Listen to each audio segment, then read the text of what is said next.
All right, Shalom. First and foremost, I want to give all praise, honor, and glory to Yahweh, Bahashem, Yahushua, Bahashem, Rakha, Kodash. I want to give double honors to my apostles and elders, great millstone, who teach very well. While I learned this truth from, his citation out there to the hopeful elect, who continue to push his word in all truth, faith, and sincerity. And also, Shalom to all the men, women, and children who sincerely believe upon the words of Yahweh, Bahashem, Yahushua. And today, man, just basically getting on a certain message that you should be pushing forth. Because here, especially here in the latter days, people over here in the West, they are basically accustomed to comfortability. You know, accustomed to being lazy, accustomed to everything being at your fingertips. And for the lack of better words, the things that's ahead is going to take that comfortability away. So we're not going to preach the message of everything's going to be okay, let bygones be bygones. No, we're preaching the message. If you don't repent, you're going to die, man. And that's thus saith the Lord. Let's go ahead and get something real quick because it's a part of feeding the sheep. You know, let's go right here. This is the book of 1 Corinthians 14, and I'm going to start at verse 7. It says, in even things without life-giving sound, whether piped or harp, except they give a distinction in the sound, how shall it be known when it's piped or harp? Yes, because, you know, music can be played, but how you know the seriousness of music? You know, how you know how intense it is, man? For the lack of better words, classical music, you know, even what's that guy named Jason, his theme song is way different than the theme song of the Ice Cream Man. Because once you hear his song, you know bad things is coming down. It's dramatic, for the lack of better words, a crescendo. And all of a sudden, you know, it basically puts you in the spirit of taking heed. But again, once these people here in America, these people here in the U.S., for the lack of better words, they love to be in a comfortable state. And they hate to hear the words of discomfort. Now, real quick, it says things, whether giving sound, whether piped or harp, it simply give a distinction in the sound. Now, let's get the word distinction. The word distinction, it says distinction, difference, a variation. Let's get it in the root word. Right here, it says to draw asunder, divide, distinguish, dispose, order. To open oneself, i.e. one's mind. Because ultimately, this doctrine is set apart from the doctrine of Christianity, man. The doctrine of everything is going to be okay. You know, the doctrine of prosperity, America is going to continue to go on. This doctrine is actually telling you that this place is coming to an end, and quickly at that, man.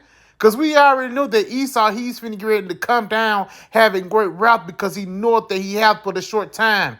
He want to push forth his C-hip, that tiny little device, and also he want to push forth his new world order, man. You know, and he's going to get to a point he's going to go into a stage of desperation. You know, it's the saying, you know, desperate times call for desperate measures, and that desperate measure is this guy's going to be killing you. And these are the things that you were warning you from. We're warning you from the sword, man, which is what the so-called white man, that's the distinction of sound. We're not giving you the same sound of Christianity to make you go back to sleep. No, we're giving you the sound and wake your ass up. It says, in even things without life-giving sound, whether piped or harp, except they give a distinction in the sound, how shall it be known what is piped or harp? For if the trumpet give an uncertain sound, who shall prepare himself for the battle? Yes, man. And that uncertain sound is basically saying everything is going to be okay. Let's get that word uncertain. Strong's G. Yep. Strong's G. 82. It says right here, Strong's G 82. Salat. It says to not manifest, indistinct, uncertain, obscure. Now let's get that word obscure, man. Because it's even a lot of these guys who claim to be Israelites, they push forth obscure doctrines. You know, they say the so-called white man, the devil, then the next week they change, and the week after that they change, and ultimately they're unbalanced. But us here at Great Millstone, we're thoroughly convinced in our mind. for the lack of battle word. We have a sure more word of prophecy over here. So we're confident that that tiny little device is coming. We're confident that the missiles is going to be the end of this time. And we're also confident that Yahweh Ba'ashem Yahushua is going to come and destroy this place and establish the kingdom of heaven, man. Now let's go ahead and go back. Let's go right here into Jeremiah real quick. This is the book of Jeremiah. Salah. Jeremiah 4, and then we jump down to verse. Let's start at 19. It says, my bowels, I am pained at my very heart. My heart maketh a noise in me. I cannot hold my peace. Yes, because this message cannot be concealed, man. You can't do nothing but help but until tell somebody what's going on.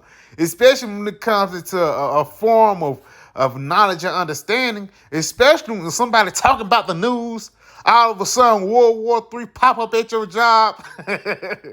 No, and even throughout your everyday life. And ultimately, these are the conversations that we're, very active in. And the reason why, it's not you trying to be the deepest guy. The reason why, because you're foretelling them a thing that's going on. Because a lot of people think that, when the sea hip come, or even World War III start, or for the lack of better words, when wars and rumors of wars start to happen, people think, everything is going to go back to normal, not knowing that Yahweh Ba'ashem Yahushua have something very terrible waiting for you, man. And that terribleness starts with that uncomfortability, man, because it's going to get very uncomfortable in the times that we're coming in. And that's why it tells us right here, Jeremiah, it says, my bowels, I am pain in my very heart. Now, when you talk about that, he's really talking about his mind. It says, he says this in the CSB, my anguish, I wrought in agony. Oh, the pain in my heart pounds, yes. Because the times that we're coming in, Jacob's trouble, it's going to be a lot of moments in your heart. It's going to be beating 100 billions per second, man. Because the reason why is the times that we're in. It's very dangerous times that we're coming in. Continuing on. It says, I cannot be silent, for you, my soul, have heard the sound of the ram's horn, the shout of the battle. Let's get this in the KJV. It says, my bowels, I am pained at my very heart. My heart maketh a noise in me. I cannot hold my peace, because thou hast heard, O my soul, the sound of the trumpet, the alarm of war. And yes, man, we're telling you about the alarm of war right now. We're telling you that this guy, he got Gurkha troops, he got robotic dogs, he got tiny little devices that he's going to try to jab into your skin. He's got an upcoming famine that's coming upon the scene. We're warning you of these things because the Bible put us upon the game.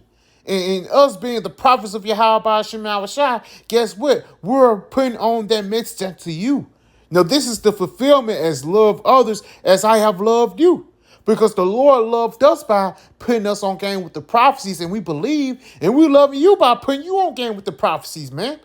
And whether you believe or not, you will know that a prophet have been among you. Let's go ahead and get this in Ezekiel 33 in verse 1. It says, again, the word of the Lord came unto me, saying, Son of man, speak to the children of thy people, and say unto them, when I bring the sword upon a land, if the people of the land take a man of their coast and set him for a watchman. Now let's go into that word watchman. That word watchman actually goes back into what? To look about, to spy, keep watch, to observe. Now let's go ahead and get this in the Strong's definition. It says to lean forward, to peer into the distance. So in a roundabout way, man, whether you believe it or not, we're actually looking into the future. And the future of America is very dark, especially for you niggas, you Spics, and Native Americans, man. And the reason why is because a sword is coming. Now, that sword is not coming in the form of a katana or a butcher knife. No, that sword is coming in the form of the so-called white man in his military. Let's continue on. If he seeth the sword come upon the land, he bloweth the trumpet and warned the people. And we can see the sword coming, man. This so-called white man, he is tired of Jake being Jake. That's why it's a such thing called Negro fatigue. No, we even tired of niggas. But even in general, this guy, he already pushed out ICE. They already taken out the Northern tribe, and best believe it's gonna roll over to the Reubenites, and the Gadites, and ultimately it's gonna roll over into Jake, man, Judah, Benjamin, and Levi, man. And that will be, and again, we looking for these things to happen. We actually love for these bad things to come, because that's going to be the fulfillment of Jeremiah, Judah and Ephraim being oppressed together. So we're warning you about the oppression to come. Thus saith the Bible. Let's continue on. Then whosoever heareth the sound of the trumpet and taketh not warning, if the sword come and take him away, his blood shall be upon his own head. So we told you about it, and you don't want to listen. You ain't believe that the C-hip was a tiny little device. Guess what? Now the blood is upon your hand when these events come out. Continuing on. He heard the sound of the trumpet and took not warning. His blood should be upon him. But he that taketh warning shall deliver his soul. And that's a part of Proverbs 22 and verse 3. The prudent man foreseeth the evil and hideth himself. But guess what? The simple will pass on and be punished. Let's continue on, though. It says, but if the watchman see the sword come and blow not the trumpet, and the people be not warned. So again, this is a must for us to prophesy.